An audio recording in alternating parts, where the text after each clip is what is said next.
శ్రీ సత్యసాయి జిల్లాలో పర్యటించిన ముఖ్యమంత్రి చంద్రబాబు. పుట్టపర్తి ప్రశాంతి నిలయానికి చేరుకున్న చంద్రబాబు, లోకేష్. సత్యసాయి మహాసమాధిని దర్శించుకున్న ముఖ్యమంత్రి. సీఎం వెంట కేంద్ర వ్యవసాయ మంత్రి శివరాజ్ సింగ్ చౌహాన్. నారా లోకేష్ తీసుకొస్తున్న సంస్కరణలు చక్కని ఫలితాలను ఇస్తున్నాయన్న పవన్ కళ్యాణ్. ప్రభుత్వ పాఠశాలల్లో ప్రమాణాలు మెరుగవుతున్నాయని పవన్ కళ్యాణ్ ప్రశంస.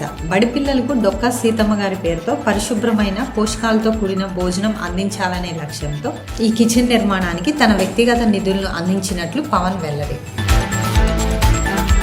ఆంధ్రప్రదేశ్ ప్రభుత్వ పాఠశాలల విద్యార్థులకు అందించే మధ్యాహ్న భోజన పథకంలో వినూత్న మార్పులకు శ్రీకారం. డొక్కా సీతమ్మ మధ్యాహ్న భోజన పథకంలో భాగంగా టెక్నాలజీని జోడించి రాష్ట్రంలోనే మొట్టమొదటి స్మార్ట్ కిచెన్ను కడపలో ప్రారంభం.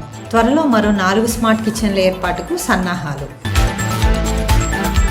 బీసీ రిజర్వేషన్ల ఆర్డినెన్స్కు తెలంగాణ కేబినెట్ ఆమోదం. స్థానిక సంస్థల్లో బీసీలకు 42% రిజర్వేషన్ల కల్పన. రిజర్వేషన్లు అమలు చేశాకే స్థానిక ఎన్నికలని ప్రభుత్వం స్పష్టీకరణ.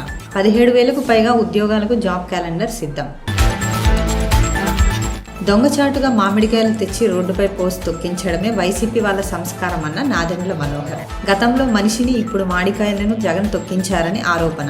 రైతుల పక్షాన నిజాయితీగా ప్రశ్నించే తత్వం ఉంటే చర్చకు రావాలని సవాల్ విసిరిన నాదెండ్ల. స్థానిక సంస్థల ఎన్నికల్లో బీసీలకు 42% రిజర్వేషన్లు. తెలంగాణ కేబినెట్ నిర్ణయాన్ని స్వాగతించిన ఎమ్మెల్సీ కవిత.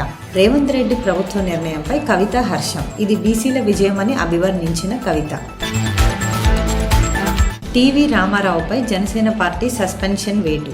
కూటమి స్ఫూర్తికి విఘాతం కలిగించేలా రామారావు చర్యలు ఉన్నాయని పార్టీ అధిష్టానం. పార్టీ నియోజకవర్గ ఇన్ఛార్జ్ బాధ్యతల నుంచి తప్పిస్తూ ఉత్తర్వులు జారీ. నకిలీ పత్రాలను సృష్టించి జగన్మోహన్ రావు అక్రమంగా అధ్యక్షుడయ్యాడన్న సిఐడి.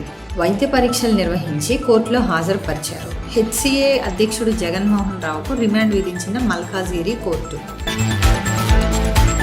మలేషియాలోని జోహార్ పులాయ్ నదిలో కూలిపోయిన పోలీస్ హెలికాప్టర్. 2 సీనియర్ పోలీస్ అధికారులు సహా 5గురికి గాయాలు. రంగంలోకి దిగి అందరినీ రక్షించిన రెస్క్యూ బృందాలు.